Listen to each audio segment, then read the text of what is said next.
They do magic. They are the Magic Guys. Oh yeah, what's up everyone? Welcome to another episode. In fact, this one is episode 177 of the Magic Guys. To my left, we got Nick K. Welcome to the show, friends. Oh yeah. Down below we got Doug Kahn. What's up, y'all? The real DC of the internet. And I'm your boy Josh Norbito coming at you live for some magic goodness. And we're here. It's just the boys episode this week. The boys. Speaking of the boys, Doug, you've been catching up. You've been watching season 4. No, first of all I've been for the last week is a code person. I've been programming websites. I told my wife last night I wanted to watch it, and she's like, "Well, you watch it then." Me, she didn't care, so I didn't watch it. She was not enthusiastic. I'm gonna have to power through without her. I can do that, but no is the answer. Okay, so you haven't delved in yet. Haven't, right? But I've been doing that for a year and a half with that show now, so maybe it'll never happen. You know, admittedly, I never even heard of the show, but when I first joined the pod, you guys were talking about it like incessantly, and so now I then, through your influence, started listening to the show, and I'm hooked. And that show is the thing I find most perplexing is that apparently the actual printed media, the comic books themselves, are worse than the TV show. I need to read that zine. Holy. Well, yeah, if anyone listening to this, we're talking about a season called The Boys. I think it's BOYZ. It's on, I watch it on Prime Videos, but I don't know where else. It's a Prime original. It's like an Amazon program. Right. And it's essentially if people had superpowers but weren't good people, like what would happen in real life, you know, if you were using your superpowers to the advantage. And it's rated R. It's so gruesome and weird. And like, for example, this one guy can split himself into 7 other himselves.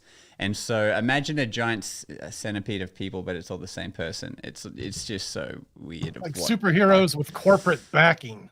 Ugh.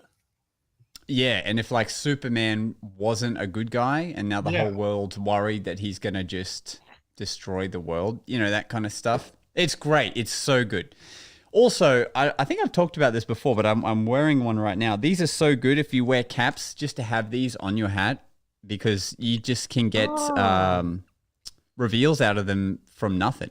So for the listeners, what they are, you know, you probably see in those typical stylish hats, the flat caps that I typically wear, there's always that super cool gold sticker that normally just says that it's a brand of something. Josh Norbito has some stickers that actually have revelations of cards on there. Yeah, so it usually just has the size of the hat. That's what it is. And yeah. And so I've started sticking these, basically a card reveal. And the first time I used it, I had a 7 of hearts. You get 3 different reveals. And twice in that one place when I was performing, people named that exact card, and I could just kind of go, "Oh, it's like for anyone listening, it's like when you had the Sharpie with the 7 of hearts on it or whatever, and you'd give them the Sharpie, and you would have it seem like the word changes from Sharpie into the reveal. Well, now you can do the same thing, but with a hat that you're already wearing. So anyway, just want to plug that. It was like it's a Penguin release, and it was so like under the radar, but a friend sent it to me, and I was like, this is so genius, because I wear hats all the time. It'd be cool if you had 52 outs about your body. You know, you have the 3 of clubs tattoo, and you got a card in your shoe, and you know, there's one on your nipple ring. Is there one on your nipple ring, Norbito? I'm missing both the ring and the nipple. No. I used to have a nipple ring, just one, and I was saving the next one, but I actually got torn out. Yeah. Ouch. I'm gonna say I got torn out in my sleep, because I don't know how old the people listening are. I don't understand purposefully poking holes in your face. Oh, okay.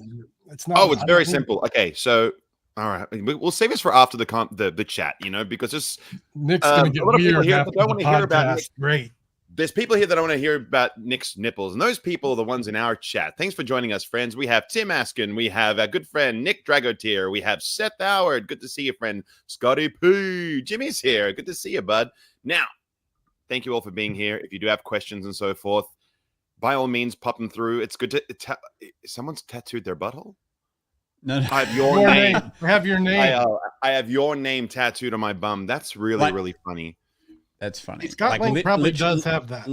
Literally, your name is what I'm assuming. That's funny. If you were going to get a tattoo as a reveal, how would you guys do it? I know how I would do it, but have you guys given it any thought? Because I'm happy to share my thoughts.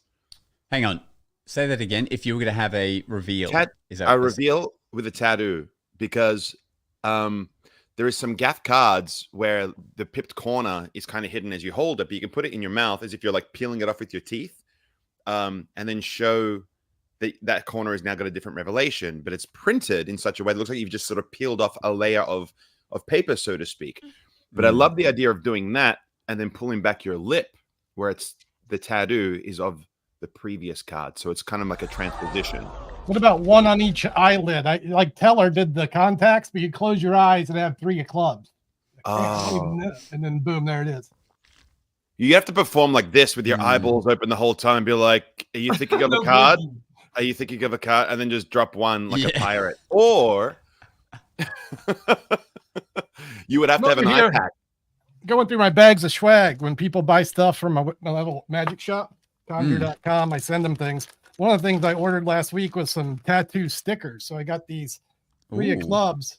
I thought I ordered them to be card size, and they're just a little bit smaller.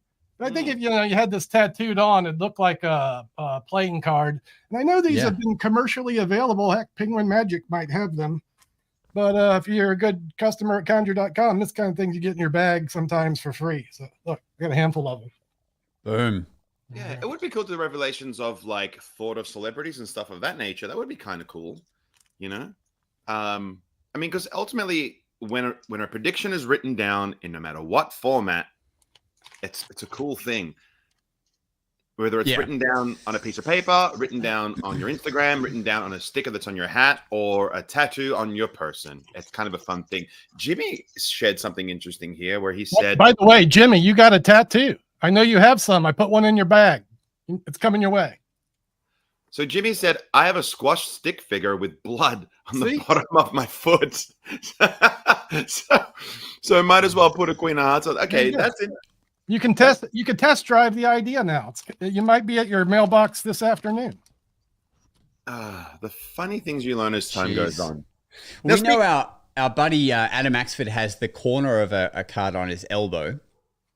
So he'll do angle 0, but then at the end he'll actually, make it appear on his elbow, and then they take the card and the corner piece actually matches up with the piece he tore. That's cool.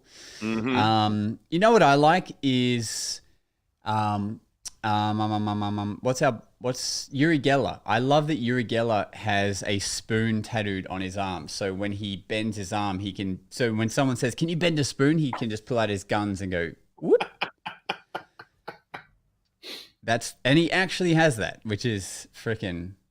This was a picture awesome. I took on Bourbon Street. The guy had the sleeve of this is the Squeezer deck from U.S. Playing Card Company. It's an old deck. They used to put it out, and he's walking by. I saw that on his arm. I was like, dude, what is that? You got the Squeezer deck on your arm.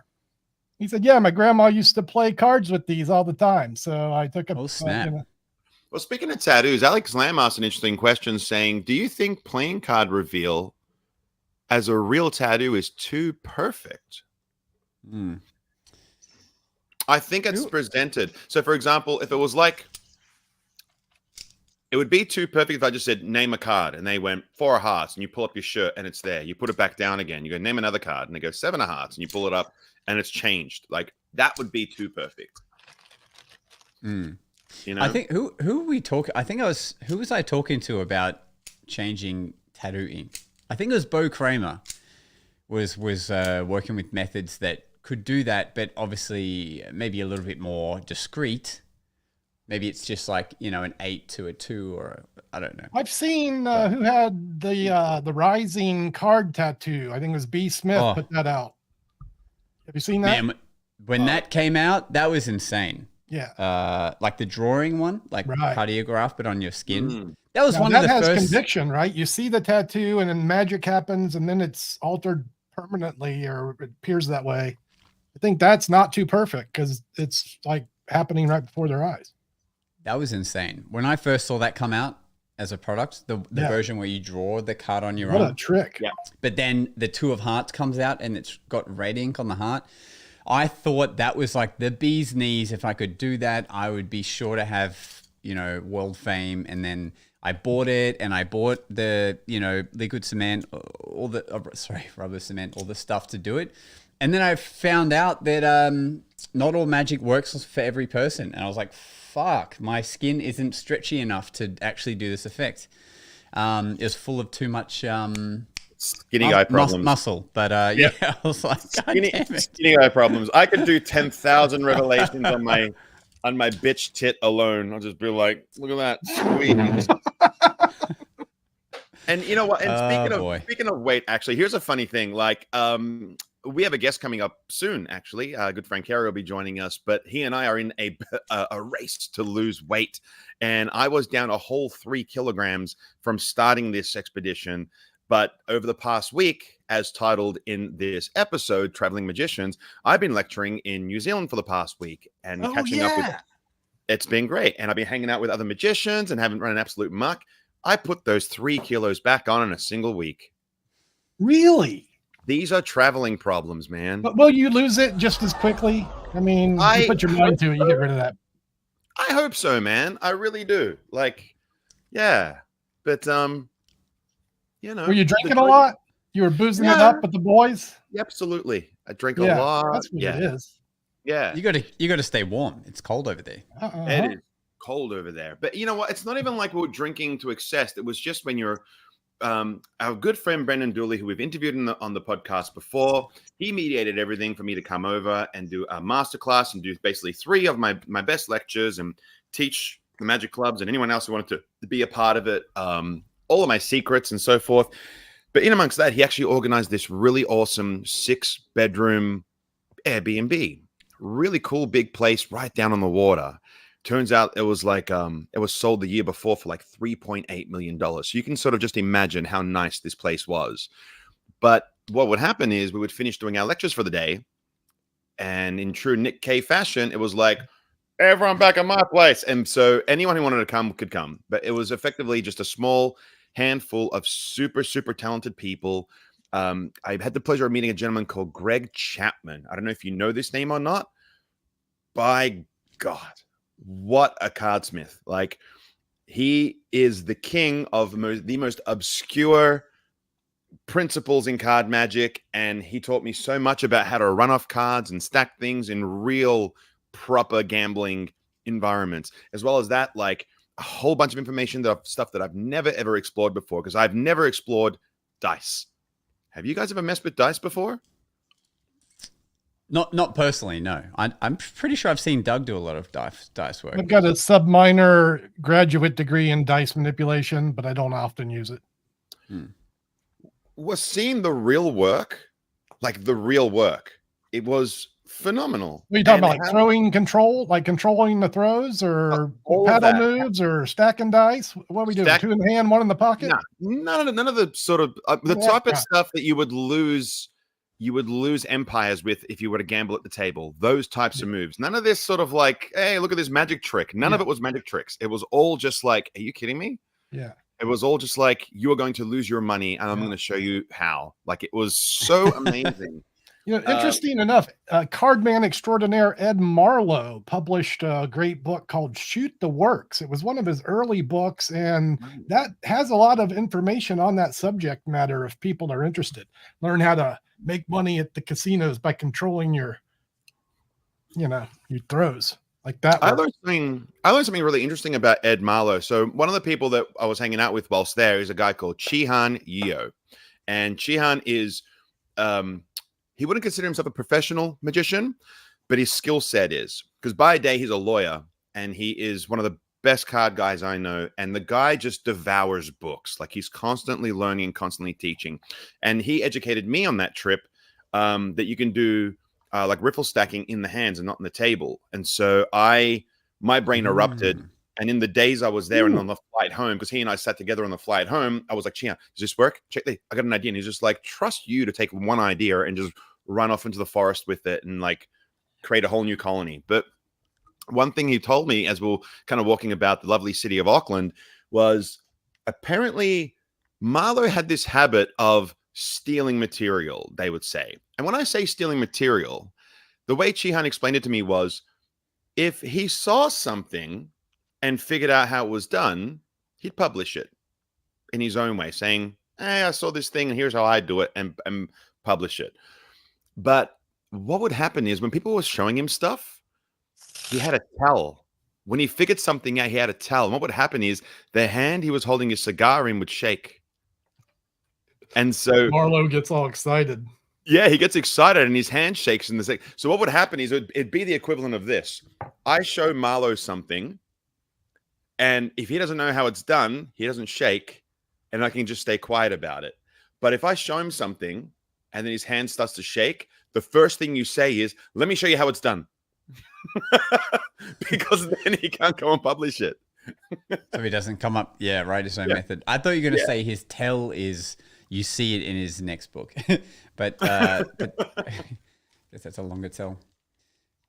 Oh, Jimmy, right. Was that your experience with Ed Marlowe, Doug? Back at school? When I met Ed Marlowe, I was too busy shaking to notice what he was doing. Hey, Ed, you want to see a card trick? Yeah. Like that. And he did like one trick for me, but I did find the trick that I showed him published in Marlowe Magazine 6. Oh. No, right. I'm making up stories now. I'm insinuating he stole from me when I was 18, like that's even possible. Hey, well, you know. Yep. But it's the fun things you learn learn in your travels. Doug.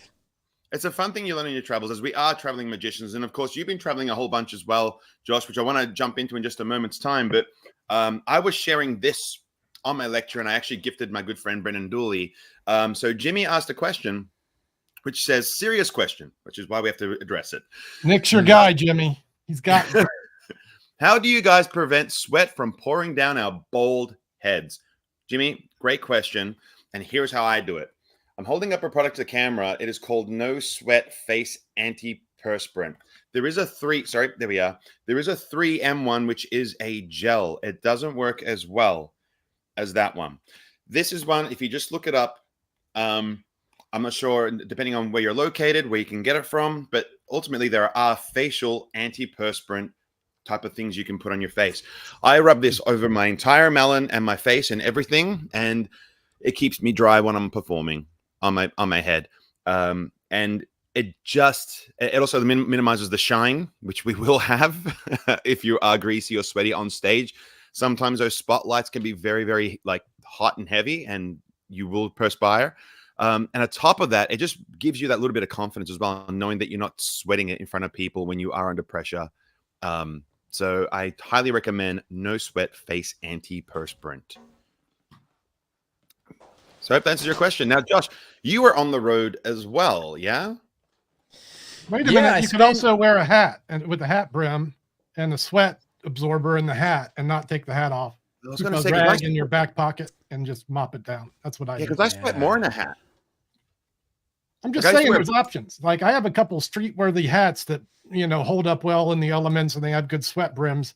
Takes them 8 hours to dry out when I get home because of all the sweat they've absorbed. Right. Yeah. But that's an option. If you got a sweaty head and you're a bald guy, you keep that thing on. I keep 2 hats, so I don't take that hat off to collect. It collects the sweat. I pop a top hat out and then bang, collect that way. Yeah. Imagine you take the sweaty hat off. Sometimes I forget the top hat and I've had to, and it's not fun. Right. I think if you're working the streets, that's probably the more likely version to go with. But also pro, be in the sun.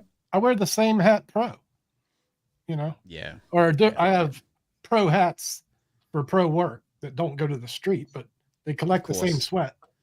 Of course. I used to have a watch that I would make a joke with my girlfriend that I only wear this watch to gigs that are over, $1,000 or whatever. So it was just a little tidbit. Like it meant nothing, but we're like, I wear this. If I'm wearing the watch, it's because I'm doing a good gig, Anyway. But yeah, and so I'm lucky. I don't sweat where I'm new to the bald, universe, but like still, I guess. But I don't get beads of sweat coming off my head. Definitely, I do get a bit of a shine. And I've said this a billion times, but translucent powder will save your day. Just putting that on my head and face on stage stops the light bulb effect. Anyway, yes. Do you do that every show? Are you back there? When I'm on stage. It's in your bag? Yeah. It's Wait, in my, say that it's in again. my What is it? translucent powder. You buy it from makeup stores, like your general. You go in and ask for it, and they'll give it to you. It's just a little powder that you put on your face. You can't see it, but it adds a matte to your skin, so that it will absorb a bit of it absorbs moisture, but it also just stops the light refracting off the gleaming sweat. It will hit the matte and not shine, and stops you from just looking like a white. Yeah. You can still see the definition on your head and face on a camera projecting on a screen or whatever. Very helpful. And so, last week we did some shows with Showmen, the ultimate magic spectacular. Big stage shows? Yeah, so this, the ensemble, there's 5 of us, and we got to have a female performer in this run named Ash Roper. She's like a world level like cirque hoop artist and contortionist. So she was fantastic. And so we had a show. It's funny. We haven't done a show together for a year. The last time we did a show together was when we got to perform in QPAC, which is like the biggest theater in Queensland. It's where Penn and Teller did their shows and stuff. So our last show together was this massive place. And then our first show back was a local place called the Redlands Performing Arts Centre. And it's like a 500-seater kind of theater instead of a 2,000. And the dregs. We were like, okay, cool. And it was like a 2 p.m. show on a Wednesday. Really? That's weird. It was weird. Yeah, it was a school holiday edition. Okay. So our first show back together was a weird vibe because it was a Wednesday 2 p.m. kind of like, hey kids, let's watch something before, we go to dinner and go to bed at night, like on a Wednesday, on a weekday. It was way too many kids for my liking, but like it was fun still to do the show and perform for everyone. Yeah, that's out of your ballpark. Like I don't see kids in your videos ever, right? You always got those fancy adults you're working for. Yeah, and also I think with video, I don't know, you have to be a bit more conscious of what kids are in your videos and are the parents okay with it, and if I'm I don't know. Do you? Yeah, there is legalities that you can't just be posting photos of kids without at least parent permission. Like, I'm breaking that rule. I had no idea. I feel like, do it. You just do it, right? But it's easier, I guess. I'm just less worried about adults. In the States, my presumption that the legality is if you're in public, you can be filmed. I think that's the... Yeah. Why don't you try that at a kid's playground and see what happens? No, I'm talking about street performing. Like if I'm filming, like if I'm doing sponge balls for a kid, is someone going to sue me? If they do, they're going to be disappointed. Yeah. Look, this is a good topic, right? Yeah. And we should check the legalities on that properly. But it's probably different too, depending on the country and yeah. Sorry, Doug. I think doesn't YouTube, every time we upload a video, YouTube asks us, like, are there any minors in this video? Or, as though I pay attention to that either. Yeah. No, I don't think anyone really cares in reality. No. Like, as long as it's in good context and, like it's a kid reacting to magic, that's adorable, But I would, I just find it easier to have adults because, like, I enjoy performing to adults more and I can heckle adults and I can have their head explode at the end of the video, and a kid's head exploding might not always be seen as the best ending, an artistic choice. But anyway, to my point. So we did that show, we got that out of the way. Then we did fly to Townsville, to the Townsville Entertainment Convention Center, which is a much, much bigger theater, which has felt a bit more extravagant and fun and just like surreal. And that show was a banger to perform for a bigger audience. And trying to think of any weird stuff that happened. It was there's probably just two. I'm probably just still decompressing from that, but certainly I'm sure there was some weird stuff that happened. So you getting the band back together here and doing more of these, or what's up with the Showmen? You know what's tricky in Australia right now is it's actually tough to book theaters because so many shows are booking in their shows. So you got to book like a year in advance to get a slot. So I think what's happened is these particular theaters reached out to Showmen, and because there's two ways you can be in a theater. One is you can reach out and rent it yourself and market it and stuff like that. And sometimes theaters will buy an act to fit in this calendar month themselves. So you get a guaranteed fee and they do the marketing. So it can be one of two ways. And it was that way for these two shows. So that's how we were able to get in. But I think Showman is probably a little bit a while away from appearing again because they've had to book in theaters that it's just so far in advance. You have to. While you're talking about marketing, I was thinking about this earlier because we didn't have like a whole lot to talk about. I was going to ask you about how you're marketing your new location for the Theater of Magic show, assuming that's still active. Oh yeah, it's still active. All right. Yeah. So how do you market it?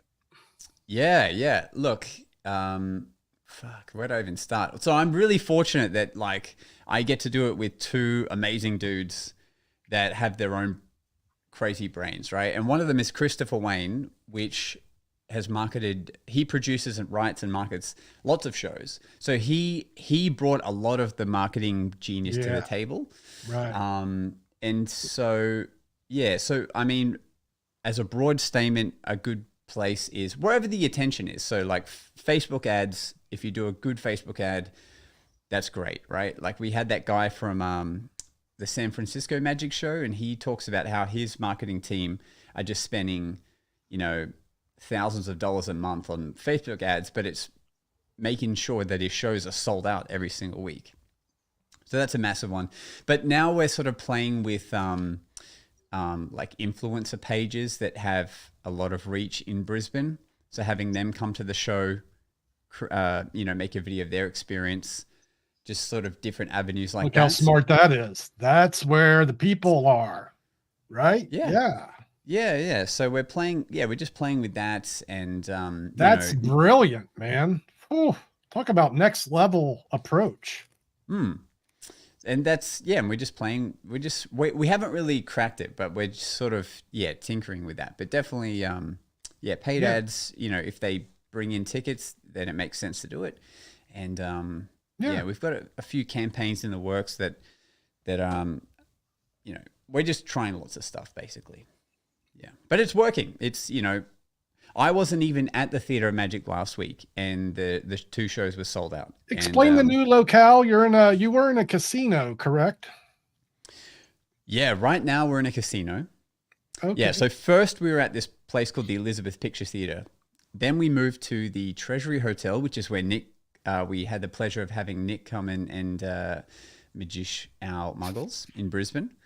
And that's been going awesome. And now this Treasury Hotel is actually going to close in a couple of months because it's being sold, because we have a new casino, but they're only dealing with events over 100 people. So you'll move again.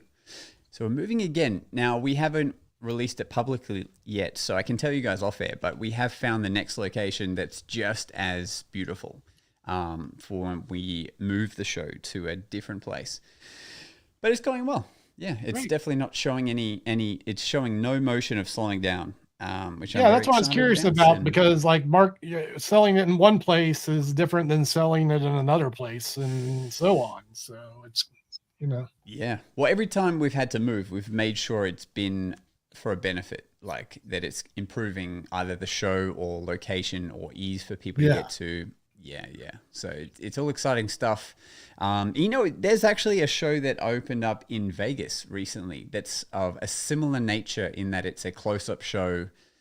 And it's called Is it the Cabin of Curiosities?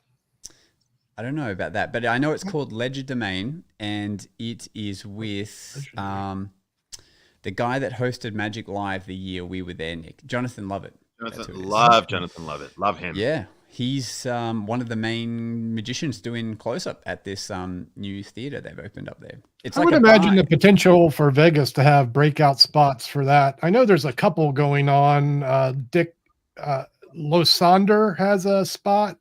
Was he And really? I don't know. Yeah, he does a regular, relatively close-up show. It might be parlor size, but he's Okay. not booking out a big area. There And is yeah, that Jake one that McBride, they just started up the Wonderground shows at say. Area 51, Area 15, whatever that is. Oh, yeah, I was gonna say I went to that show and it was so rad. Like seeing McBride do his thing, all the belly dances and stuff in between all that, and it was just a night to be there. Steve Valentine was there, Rudy Kobe was there, Maybe. like Damn. everyone was just That's a there. show. Chilling. Like they weren't even performing, but they were just there having a No. drink, and they were the Steve, most. Steve Valentine's so good, man. He knows so many things. He's such a great performer. It's staggering. He has this ability to make you feel like, even though he's just saying hello and how and where you're from and whatever, he makes you feel like you are the most important person in the world. It's like I don't even know if you can teach it. Like he's a superstar, the actor, the whole thing. You know what I mean? You get Like the chance to be around Steve Valentine, go do it. literally, jump Yeah. at it. He's such a superstar. His Penguin lecture was freaking brilliant. Yeah. I really enjoyed it. He loves to riff with, like, he'll have an effect like Can't to Wallet, but then he'll have all these different variations of how he'll get into it if someone says this or changes their mind or whatever, or use that as an out. Or really enjoyed that. Yeah, he's one who has a teaching platform. Wish I could bring the name of it to mind, but he has over 900 videos on this educational space. Holy crap. Yeah, that's a lot, right? I mean, you might get 10 on the egg bag, as it's him going through the Mardo bag and the Tarbell bag and the Malini bag, trying to figure out which bag and educate you about the bags. And it might be a little bit overkill, but Oh, damn. this is how deep his knowledge is. And that's just the stuff he made videos about, right? So, You know, that's a very curious thing, because a lot of people, when they do want to learn, is it going to be just that I just want to know how it's done, or I really want to know the history?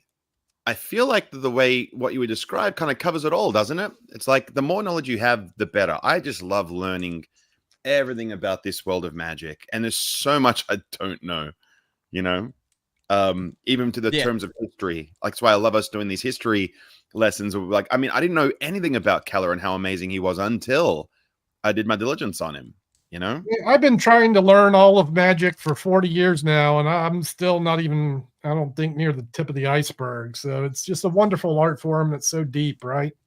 I totally agree. And I was performing the other night. So after I did a whole series of lectures, and then we did a show that night and then 2 shows the next day. And this lovely gentleman came over to me, very old in stature, with a cane, hunched over, 91 years of age. And he said the kindest words to me in that exchange, to which I said, you're 91 now, and you've been doing magic since you were a young boy. Like, did you learn anything from my magic? Because I learned so much, and you did so much stuff I'd never seen before. So it's the type of thing that you never truly know everything. And that's the way it should be, right? We should be constantly evolving and getting better. And blessed that we can grow old with it too. That's something I'm certainly look forward to as I'm getting to be an old guy. I was reading Genie, the last Genie had a little snippet about Tana Nasaka and his wife. They run Magic Land in Japan. They're both in their 90s and they're still running this shop. She demonstrates the tricks and he's still there, lucid. How, come on now. You go in there and see Mama San do a packet trick. She's 90. Wow. She is the counter person and has been forever, his wife. How amazing is that? Yeah. And I guess, and do you think that some people go, I'm too old to get into magic now, or anything like that? Do you think that people I have touched base with a lot of older people, and I'm happy to see that people get into it later in life. I'm kind of teaching magic now, so I find out who the students are, and I have a large number of not just middle age, but even, hey, I'm just 60 and I'm retired and I'm looking to do something, or I want to have fun with my grandkids. I can't remember who said this, but like Percy Diakonen or perhaps Fitzky, but there was this theory that how old you were when you got into magic is the mental maturity you have as a magician. So what I mean is that if you got into magic when you were 6 and you saw all that kind of stuff, that typically those guys stay that way and become the children's magicians and so forth as they go along. Now, I got into magic when I was 23, relatively adult, you know. I think as a result, my magic sort of just came out a different way. Do you think there is some truth in that statement that the age you start magic is the sort of mental maturity you have with it? Because even Josh himself, you didn't get into magic until your later teens. Is that right, Josh? Yeah, man. Like, no, I would say, yeah, 17. The classic story is like I got a magic set when I was 10, right? But there was just one card trick from that I remembered and carried out throughout my life. And then I was lucky to get on this TV production as a robot when I was 18, I think it was 18 or 19. So being on a TV set for 6 months, I would just show the crew this card trick every day. And eventually they got sick of it and they're like, what else can you do? And I was like, that's it. And then I started diving into other stuff from that moment. So really it was like, yeah, 18 or 19 was when I really jumped down the rabbit hole. And so, yeah, I would say that probably is like, I mean, in my brain, I still feel like I'm 18 or 19, right?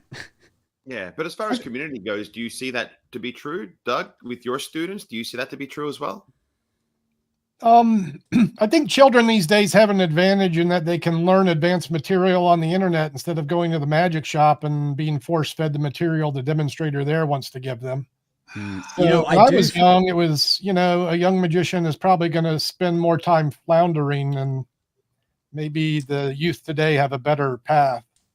It is interesting that I do hear that a lot, even from our members in the podcast, that when I mention a move or routine or a something, they go, oh, cool. Yeah, I'll check that out on YouTube later. We got Magic with Phoenix in the chat here. He might be 11 now. I've known him since he was 9, and he was doing palms then. He does passes. He's working on snap deals, and he has no fear of anything.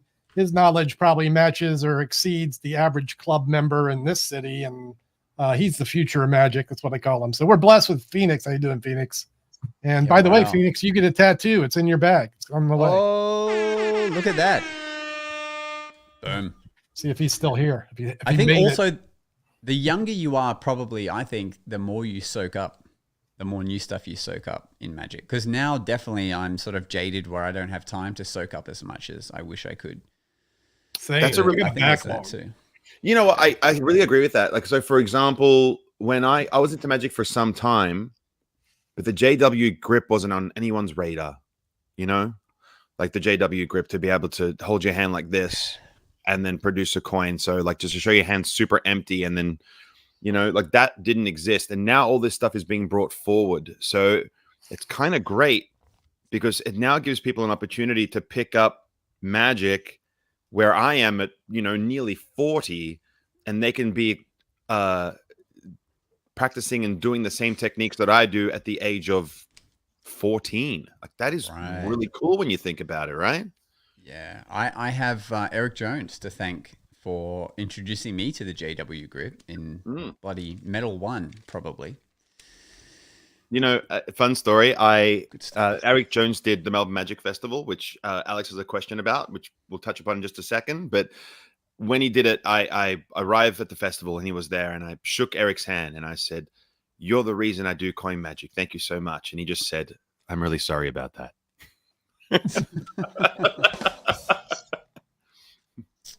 Nice. So the question here was, Alex was asking, and we have touched upon this and we have explored it. And it's not out of the question, but Alex was asking, why don't you guys do stuff for the Melbourne Magic Festival?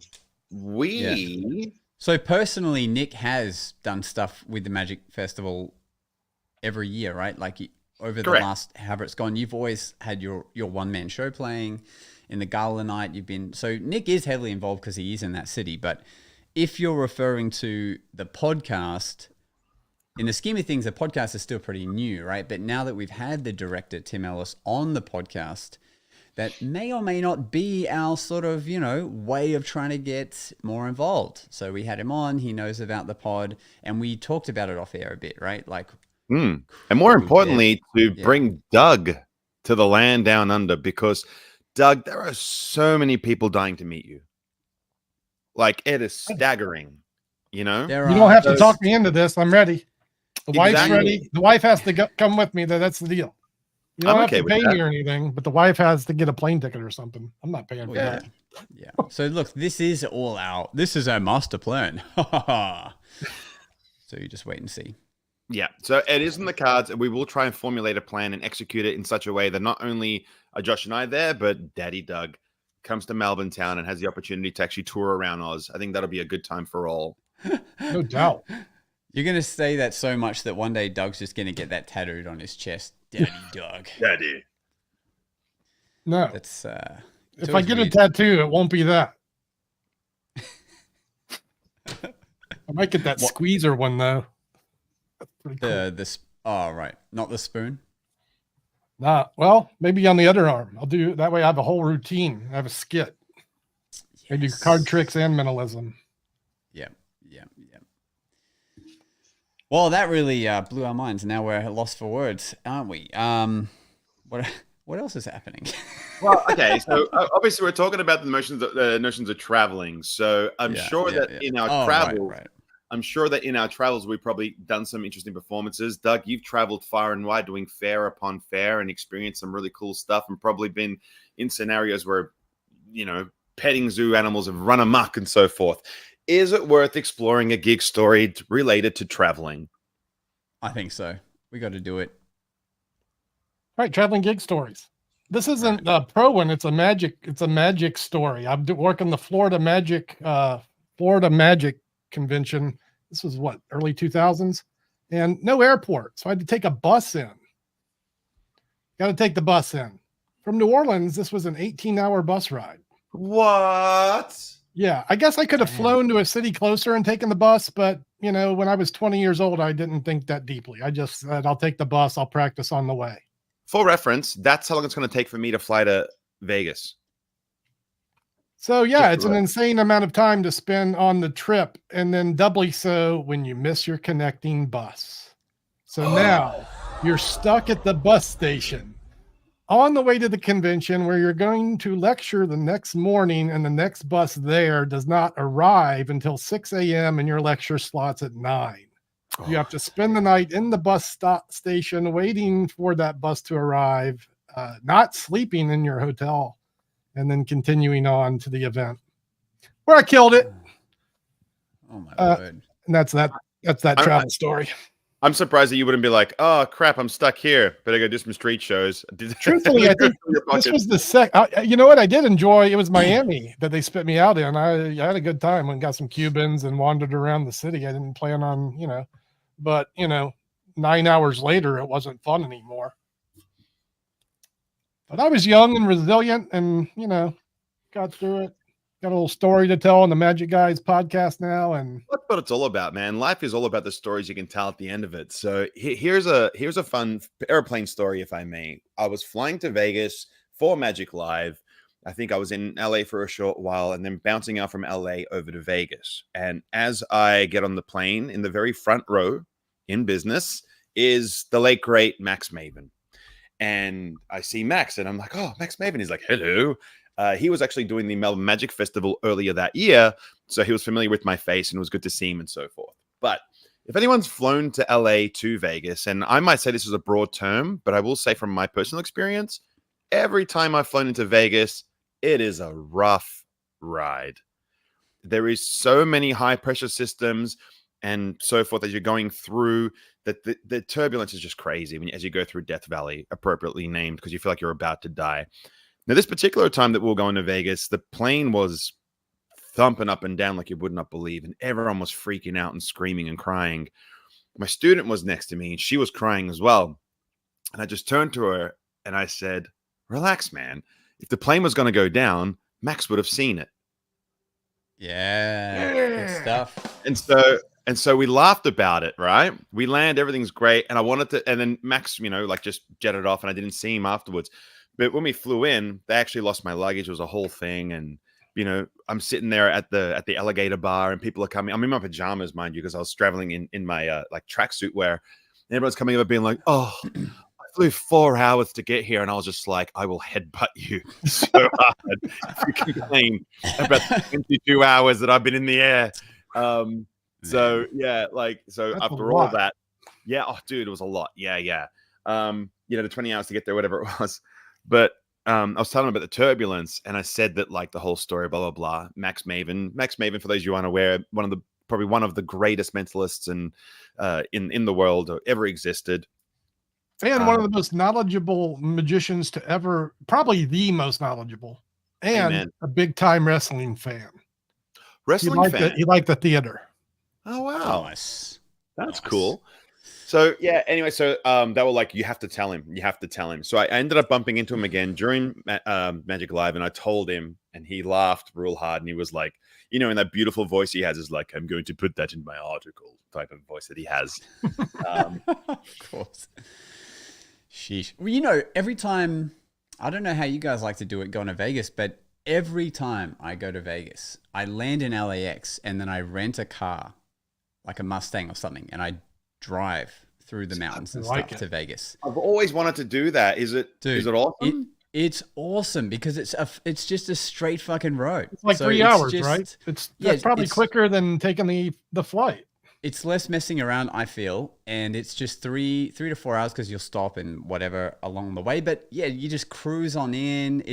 There's just something nice about driving up to Vegas and seeing it in the distance, seeing the Luxor light, and first you drive through that sort of fake Vegas, like the crappy version, Reno. and you think the first time I drove to Vegas with friends, I was like 22. We were like, we hit that, and we're like, we stayed there for quite a bit, like getting photos and stuff. We're like, is this it? Like, hey, I think that's a good spot for some people, Reno. Yeah. And then, so that's, 3 times I've been to Vegas, and all 3 times I've driven from LAX, and I recommend it. It's very fun. Okay, gig story. So travel story. I feel like I haven't told this story in like 100 episodes, so I feel like I can say it again. And it was my time going to India to do a corporate gig. It's my one little flex of ever getting paid to go to another country that's not like, near Australia. And this is like 5 years ago. And it was just a happenstance because it was through an agency that particularly got hit up by this company that wanted an act to come from overseas. So they could say that we have an international performer or whatever. So in Mumbai, there was these 2 billionaire brothers. They're holding this tech event. They want a magician. Now, I didn't know this at the time, but the year before, they freaking had Lior Sachard flown in to do a mentalist act. And if you ever look up his stuff, his profile is pretty damn high. So he would have been paid a lot to be there. Now, they paid in like, it was like, I'll just say it was like in the 5-figure range, right? To get me and my partner over there. They're paying a lot of money considering they got to also, mess around with flights and visas and just orchestrating this whole thing. So I'm like, all right, I want to do a great job for these guys. I'm going to do this, this new stuff that's going to really wow them. And even the rising tattoo ready to go. Exactly. Yeah. I'm like, are they okay with pierced nipple revelations? I don't know.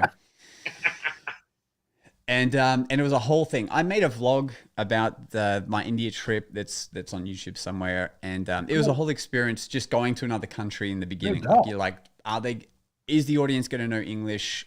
Like, am I assuming anything here? Like, what's it going to be like?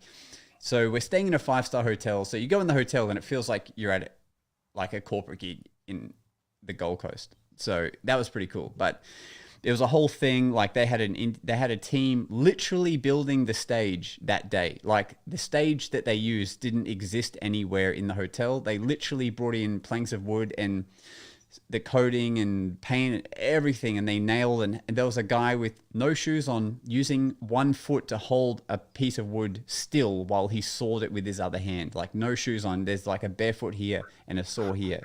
It was insane. Later in the night, when the stage was built, there was like, I could hear this noise, and I looked under the stage, and there was a guy just sleeping because he'd been there building it all day. He was just asleep. That's not weird at all. So suffice to say, like, it's a big deal for this event. They've spent a lot of time making the stage. I've traveled from the other side of the world to be there to do this show. It's all building up. They've just had this Bollywood superstar chick go up and speak as well first. And then there's this little guy who works at the hotel, and he comes up to me and he's like, oh, you're the magician? I'm like, yeah. And he's like, okay. Yeah, we don't have a clearance on your visa, so you can't do a show tonight.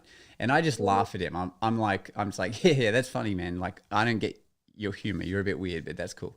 And but he doesn't walk away from me. I'm like, wait, say that again? He's like, we don't have like the green light under your name on our computer, so like you can't do a show until that changes. And I'm just like, and by the way, it's like half an hour till I'm meant to do this show that I've rehearsed all day and stuff. What is happening? And I'm like, what are you talking about? Like, everything is... So anyway, so I go to the guy that's handling me being there, and I'm like, hey man, can you talk to this guy? And so they just started doing these visas, these temporary visas, electronically instead of physically. And that's how I got my visa to be able to go over there and work, was this electronic visa. But there was a delay in it syncing with the hotel system, because the hotel has access to see, like, anyone who's coming to work on site has this clearance, because you get big fines and stuff if I was to say I'm on holiday, but I do some kind of paid work. So now there's half an hour before all these important people are meant to be getting entertained, and I'm told I can't do anything. Now the organizer's like, holy shit, like, this is an actual problem.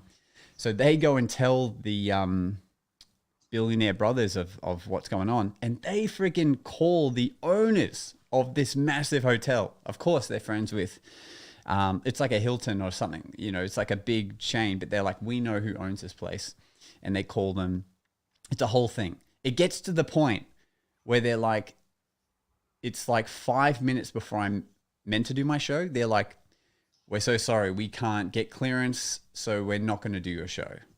Let's take your mic off. Let's, you don't have to worry about it anymore. And in the back of my mind, I'm kind of like, well, this is going to be a crazy story, but I know I'm getting paid because I come all the way here, but fine. So I take everything off. I'm starting to forget about the show, just like whatever.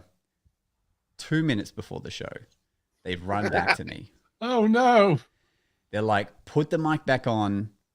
We've come to a compromise. You're not allowed to do a stage show because they still can't see the green tick. But technically, if you do your show from the floor, it's not a stage show. So let's do that. So they decide that I can still do the show, just not here. I can do it from here. It's so stupid. They have a camera projecting me onto the screens so that it still plays, but like I have to ditch, I was doing a prediction box thing, and there's all this stuff I had to not do anymore. Ooh. But I still did a show, but on the friggin' floor, which made no sense.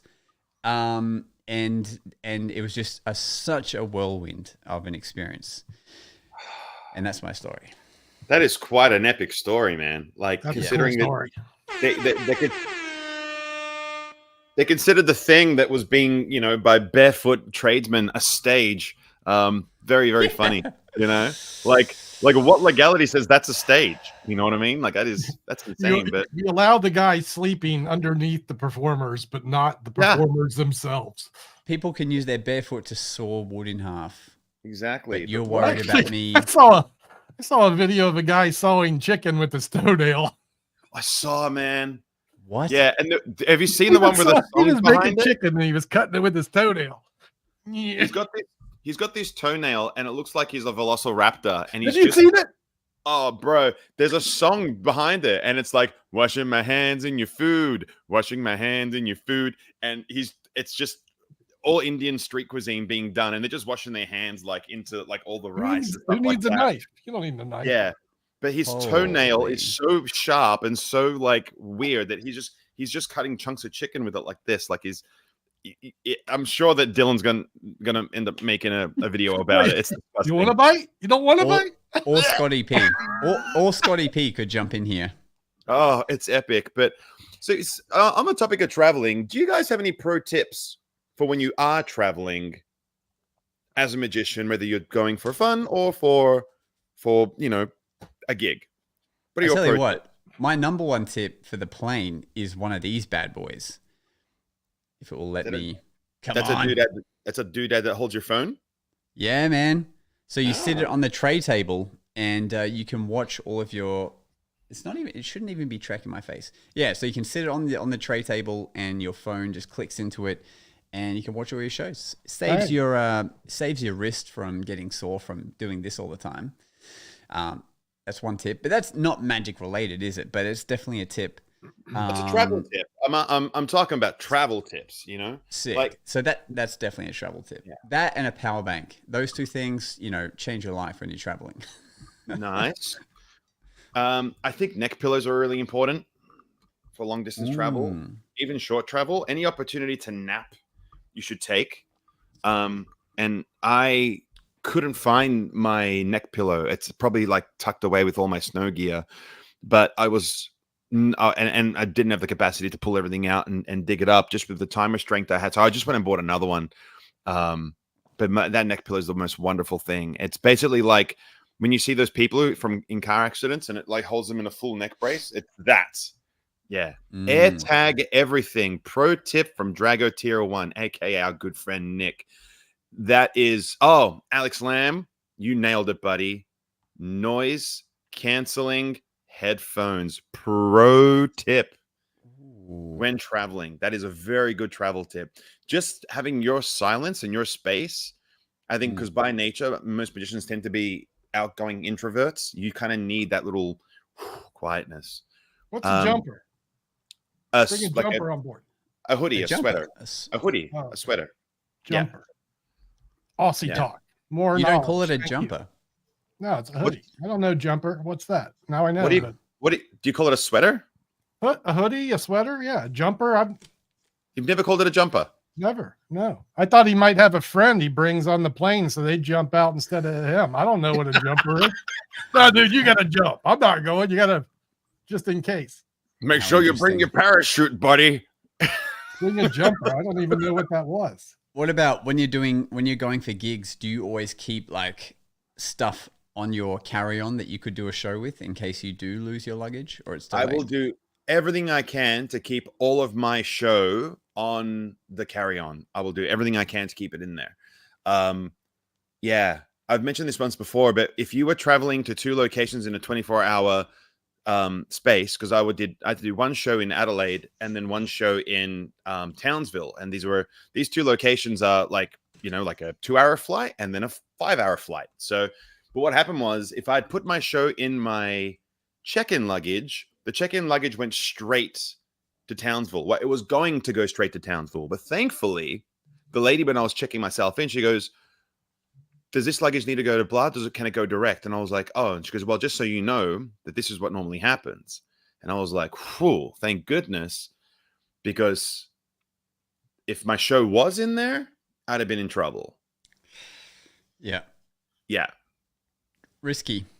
Yeah. All right. What would you do if you have nothing and you've just landed somewhere and you have time to go to a CVS or a dollar store or whatever? What would you grab to be able to do a show?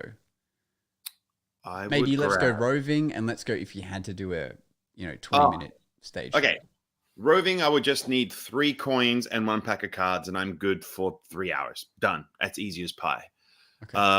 I'm on that train. Same answer. Yeah. You throw me in some rubber bands, even more so. But there's very little else I need as far as roving goes. Anyone else? No, I agree. I think we can find things, and even having your iPhone on you, you can do a million things. So, okay, good stuff. Yep. Good stuff. I put one of these on my roving set. I would miss this.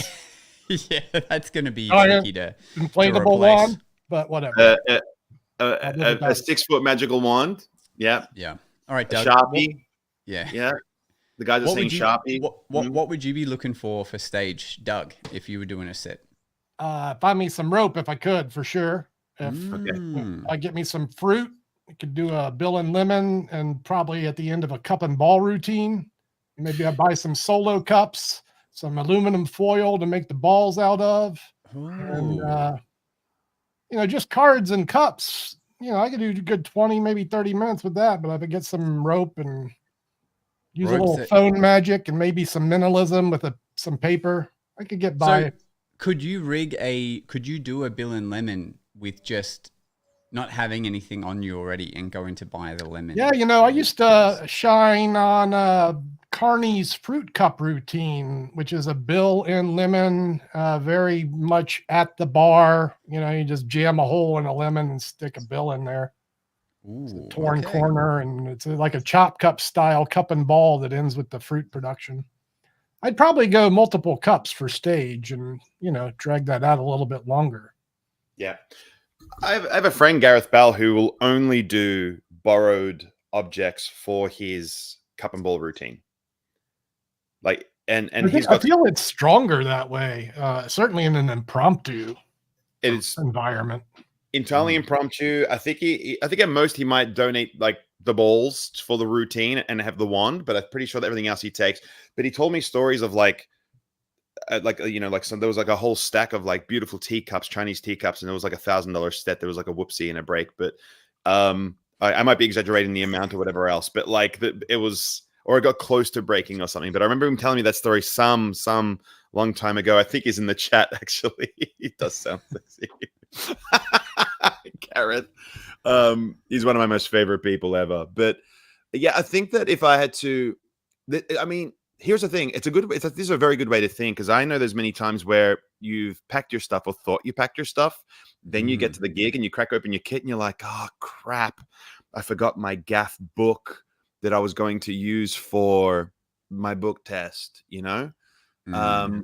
Yeah.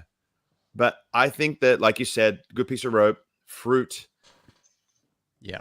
An envelope. Say, a notepad. An envelope would be good. And I also think, I genuinely think if we collectively made a list of the things we've either spoken about or interviewed or possibly even reviewed, phone magic. Yeah. We could do a show out of our pockets pretty comfortably. Yeah. Actually, I'm pretty excited. It's not locked in yet, but I spoke with Google yesterday about an event they're doing on the Gold Coast next month, and it's in regards to phones. So that could be fun. Go, Josh, go. I might be calling Nick again a little bit later. Oh, that's the other thing I didn't bring up was doing that bloody ice puck appearance. I had to do the puck drop, ceremonial puck drop for this local ice hockey championship. And I was asking Nick about a few different ways I could go about making this puck appear, and Nick had some amazing ideas, things with like Play-Doh, turning it into a solid puck, and all these kind of things. It was awesome. Then I realized when I went down to check out the ice rink, it's so cold and your hands hardly work. I'm like, oh, okay. How weird, man. What's it called again? A what rink? Yeah, and an ice death rink. And I was like, and holy hell. Warm? But luckily I tested like that flash paper would still work, and it does. It just, if anything, it burns like maybe 5% slower. It was nothing to worry about. So that was cool. So I just went with that. I mean, anyone who's seen my videos would have just seen me plaster it. But it looked great, by the way. Kudos. I thought it looked fantastic. Sometimes going with just like the obvious solution is reliable, because and I also they kind of said like I had time to do whatever I want, blah blah blah, but really it's like a walk up to the middle of the rink with the two opposing captains facing each other, and you just got to make it appear like, and that's kind of it. Like, people aren't there to watch you do magic. They're just there to watch this game. But they were pretty happy with me just quickly turning fire into a puck. Anyway, just wanted to say that. And thank you, Dragotier. That was the coolest thing I've ever seen. Thanks, man. It was fun. It was fun. Yeah. I thought I know I'm friends with that team, and yeah, it was a cool. I was very nervous leading up to it because I'd never been in that environment before. So there was lots of alarm bells going off in me, like, just tell them I can't do it. Just tell them I didn't think of anything. Just say I'm booked for another gig. But I was like, you do it, you pussy, because this is the thing that helps you advance, your life, is making yourself uncomfortable. And boy, did I. That's the last word. Say it again, Josh. What did you just say? Imposter syndrome. Go for it and wrap it up. Guys, thank you for joining us. Taking it out with the final word on imposter syndrome. Don't let it get to you. Take it home, Josh.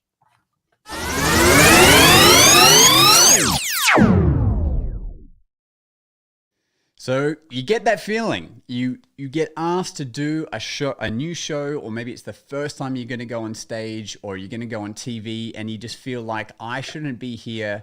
I'm underprepared. I'm underskilled. I don't know what I'm doing. And that's what I felt going into this ice hockey situation. I wanted to find ways to get out of it, but I know deep down inside that making yourself uncomfortable and going through with it anyway is the way that we exceed. Thanks for listening. It's time for us to disappear now. But we'll see you again on the next episode of The Magic Guys.